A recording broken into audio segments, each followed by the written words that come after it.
तो demon emperor के इस एपिसोड में हम देखते हैं बूढ़ी औरत सुई के पास आती है और उससे कहती है तुम रो मत, अभी हम हारे नहीं हैं। मेडिसिन किंग कहता है तुम बस बड़ी बड़ी बातें करना जानती हो। मैं जब तुम्हें 20 साल पहले मिला था तुम तब बस एक 6th ग्रेड की एल्केमिस्ट थी और 20 सालों बाद भी अगर तुमने कुछ सीख भी लिया होगा पर फिर भी तुम मेरे सामने बहुत ही ज्यादा कमजोर हो। बूढ़ी औरत उससे कहती है उससे फर्क नहीं पड़ता, लेकिन जब तक मैं यहाँ पर हूँ तुम हमारे ट्रेजर को छू तक नहीं पाओगी। मेडिसिन किंग कहता है तो ठीक है, फेस्टिवल में मिलते हैं और देखते हैं कि तुम कितना ताकतवर बन चुकी हो। और फिर वो वहाँ से चला जाता है। और फिर सुई पूछती है क्या आपके पास सच में कोई रास्ता है जिससे हम उसे हरा सकते हैं। बूढ़ी औरत कहती है मैं तो बस उसे डराने की कोशिश कर रही थी, वरना एल्केमी में मेडिसिन किंग हमारे पूरे एम्पायर में सबसे नंबर 1 है, उसे कौन हरा सकता है। और ये सुन के सुई निराश होने लग जाती है। पर फिर बूढ़ी औरत कहती है लेकिन सारी एल्केमी कभी ना कभी तो फेल होती ही है, और अगर जब मेडिसिन किंग अपनी एल्केमी कर रहा होगा अगर हम उसका ध्यान भटका पाए तो उसकी पिल रिफाइनिंग खराब हो जाएगी। और ये सुनकर वो लोग खुश हो जाते हैं कि वो लोग उससे जीत सकते हैं। लेकिन यहाँ बूढ़ी औरत सोच रही होती है मेडिसिन किंग के पास इतने सालों का एक्सपीरियंस है और एल्केमी करते वक्त उसका फोकस सबसे ज्यादा होता है, आखिर वो ऐसी छोटी मोटी गलती कैसे कर सकता है। और मुझे तो यहाँ तक लगता है कि अगर मैं एल्केमी में 10 बार फेल होती हूँ तो मेडिसिन किंग तो एक भी बार फेल नहीं होगा। और फिर वो उन्हें कहती है मैं तैयारी के लिए जा रही हूँ और तुम लोग अपनी हिम्मत हारना मत। और फिर वो वहाँ से चली जाती है। फिर हम देखते हैं फेस्टिवल शुरू हो जाता है और वहाँ पर देखने के लिए बहुत लोग आए होते हैं और वहाँ पर सारे एल्डर्स भी पहुँच चुके होते हैं और उनके साथ होंग भी होता है। और वहाँ पर टियान सोच रहा होता है आखिरकार जाओफान कहाँ रह गया है, उसे इतनी देर क्यों लग रही है। और फिर हमें दिखाया जाता है एक बूढ़े आदमी को और उसे कुछ लड़के देखकर कहते हैं आप तो जीमेन क्लैन के एल्केमिस्ट ली हीसेन है ना, जिसने इंपीरियल सिटी के टूर्नामेंट में पार्टिसिपेट किया था पर मेडिसिन किंग के स्टूडेंट ने उसे हरा दिया था और आप लोग 2nd नंबर पे आए थे, पर आप तो पहले से ही बहुत फेमस हैं, तो फिर आप यहाँ क्यों आए हैं। तो लियू कहता है हाँ मैं बहुत ही ज्यादा महान हूँ, इसलिए मैं बस यहाँ कुछ देखने आया हूँ। लेकिन वो लड़के अपने मन में कहते हैं हाँ जैसे कि यह सच हो, ये तो साफ साफ दिख रहा है कि आप यहाँ इसलिए आए हैं ताकि मौका मिलते ही आप इसमें घुस जाएं।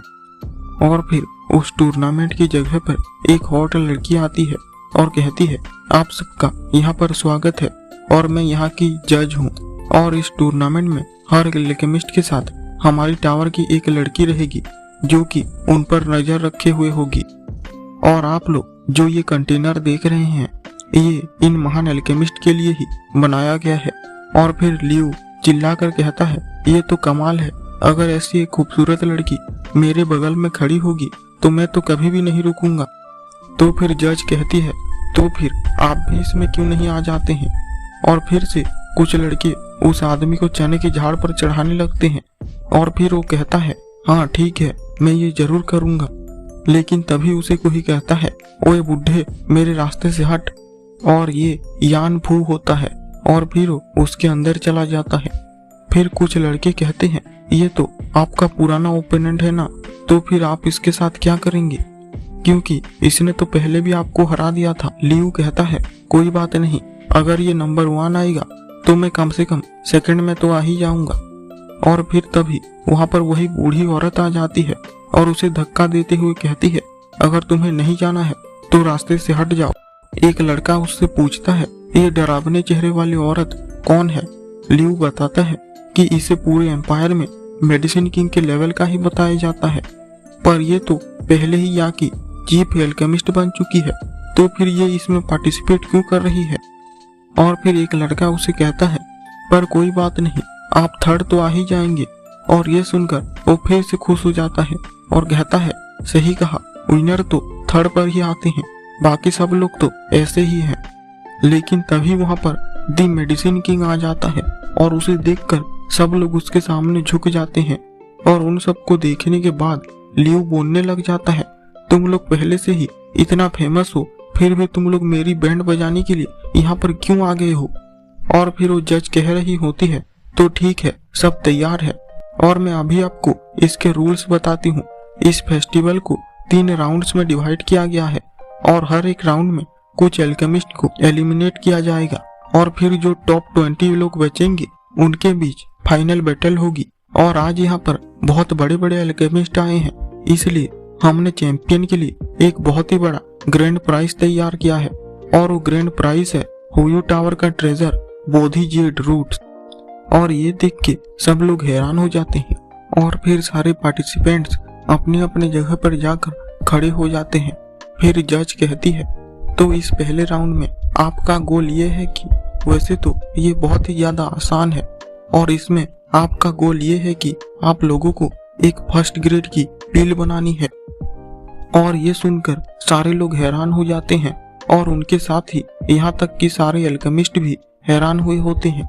लेकिन फिर ये सुनकर सारे पार्टिसिपेंट एक्साइटेड हो जाते हैं और कहने लगते हैं, ये तो बहुत ही ज्यादा आसान है, ये तो हम चुटकी बजाते ही कर लेंगे।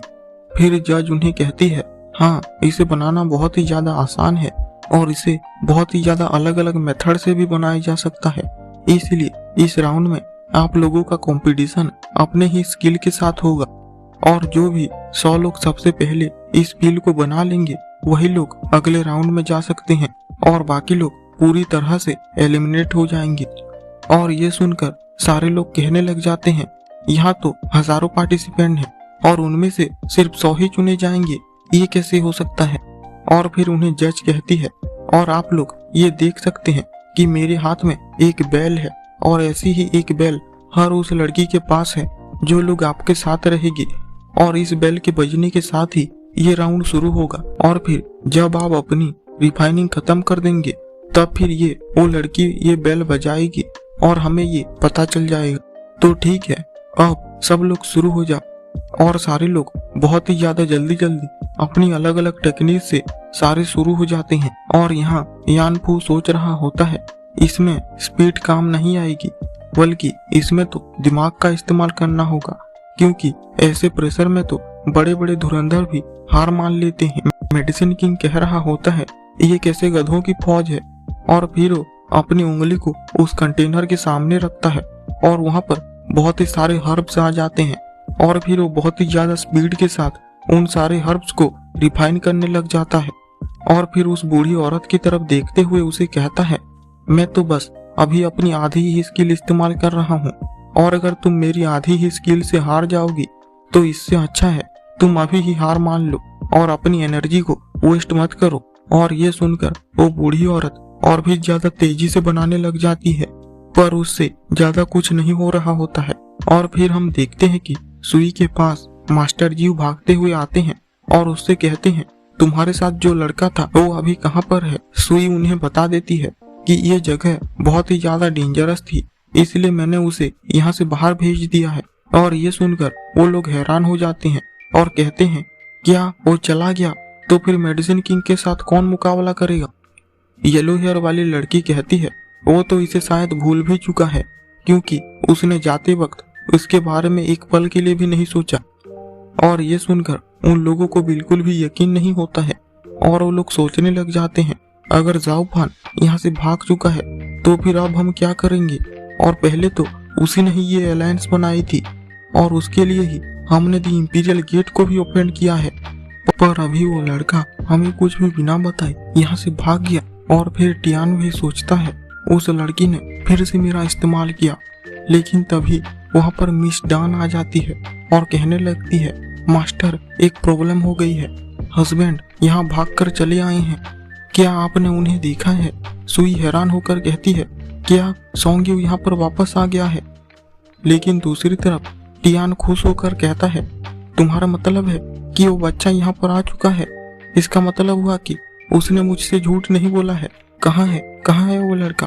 लेकिन फिर वो लोग देखते हैं कि मेडिसिन किंग अपने पील बनाने के बहुत ज्यादा करीब होता है, लेकिन उनकी आंट को अपना पील पूरा करने के लिए अभी भी थोड़ा वक्त चाहिए होता है। और ये देखकर सुई सोच रही होती है, यहाँ तक कि हमारी आखिरी उम्मीद भी अब बुझने लगी है। और फिर हमें दिखाया जाता है कि मेडिसिन किंग और उसका स्टूडेंट बात कर रहे होते हैं कि अभी तो उनको बोधिजीड रूट्स जरूर मिल जाएगा, लेकिन तभी ही वहाँ पर एक बेल की साउंड आती है क्योंकि किसी ने इतनी जल्दी ही अपनी पील को बना ली होती है। और फिर मेडिसिन किंग उसकी तरफ हैरान होकर देखने लगता है और फिर वहाँ पर एक कपड़ा दिखता है और उसे देखकर यान फू कहता है, छो क्विंटियान।